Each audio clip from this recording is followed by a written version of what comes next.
Blog Talk Radio.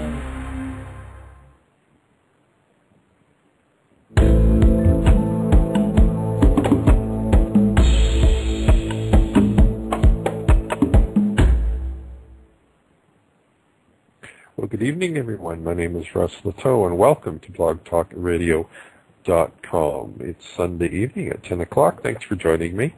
Our website is www.healingcenter.ca, and that's center spelled C-E-N-T-E-R.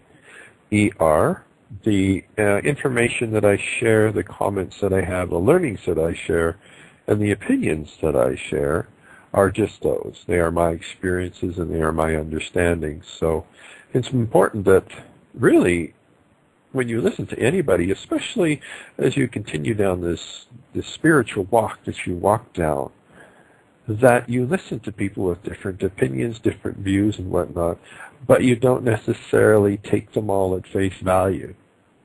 And so my suggestion to you as a listener, that is the things that I talk about and share, those ones that resonate with you and they click and they fit. You take them, and I appreciate that they helped you. And then there may be some that they just, for some reason, they kind of don't click with you, and then that's perfect too, and so don't worry about it. So I offer this information and these things to you. Whatever fits, take with you. Whatever doesn't, that's fine too. So our call-in number is 347-327-9944. And actually, and it might almost work even better for me, I also have our chat room up, so you can always join in there. And if you have any, especially any questions or anything like that, you can just send me a quick note on the chat rooms and I will respond, probably more over the air if it's appropriate, as I am running a chat room as well as the talk show. Okay, so this evening we are continuing our series on the chakras. Now the chakras are the ones that we're talking about for these series, are the 7 main ones. So chakras are really, I'm going to say, intersections, concentrations of energy, that there are 7 main ones in our body. And as I talked about in the previous show, I kind of give you a quick rundown of them. I'll just really briefly touch on them tonight. So as I said, there's 7. So the first one, and that's the one we'll talk about this evening, is called the root chakra, right at the base of our tailbone. Second one, sacral chakra, which is right in our lower lumbar. Third one is the solar plexus, which is in our solar plexus. Fourth one is our heart, which is right in the center of our chest. The fifth one is our throat. The sixth one is our brow, right in the center of our forehead. And the seventh one is our crown. Okay, so this evening we're going to talk a little bit about the first chakra, or the root chakra. Okay, so as I said, the root chakra is right at the very base of our tailbone. Okay, the color that's associated with it is red. And as I said on the last show, I talk a little bit more about the colors and how they apply and how they've been validated, which is really quite an interesting story in and of itself.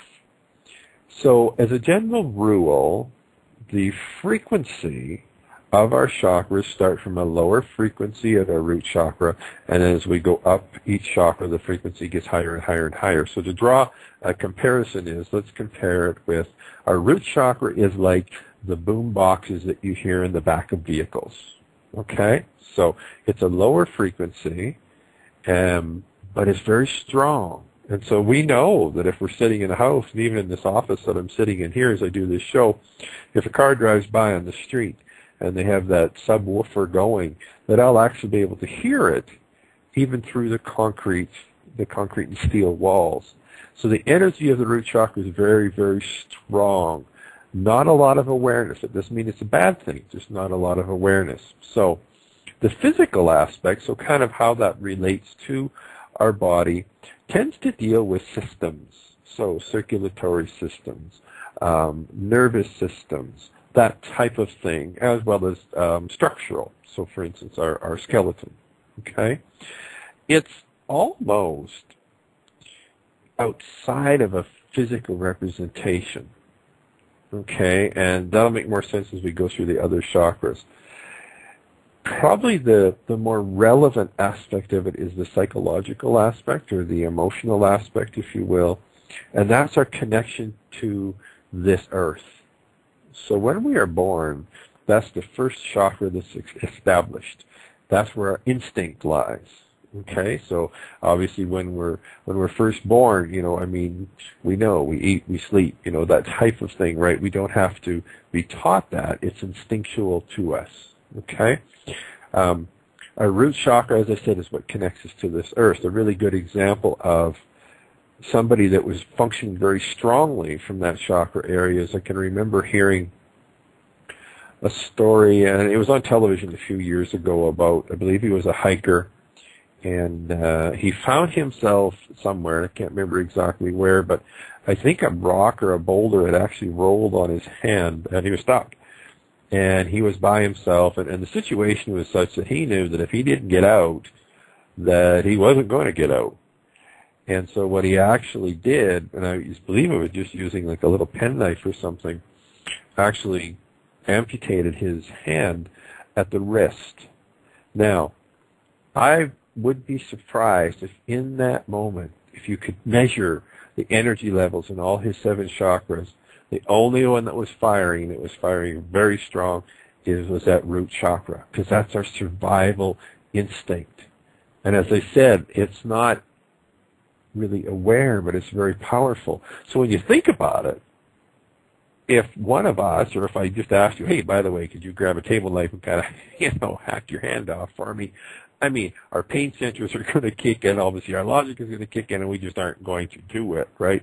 But in that moment, because everything was coming from that root chakra, it gave him the power to do that.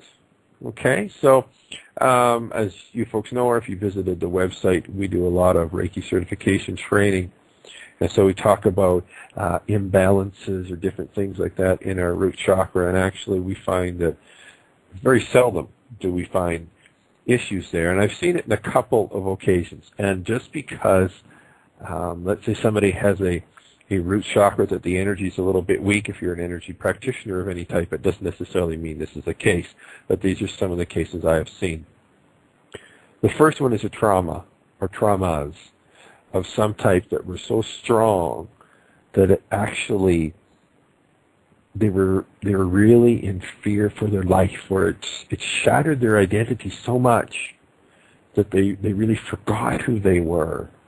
So really severe, I'm going to use that word trauma, whatever form that may be in. And actually the other instance, and this is a very, very neat instance, and I won't go into the whole story because we don't have time here, but there was 2 occasions when I was able to be with somebody just before they were getting ready to leave their body. So they're getting ready to pass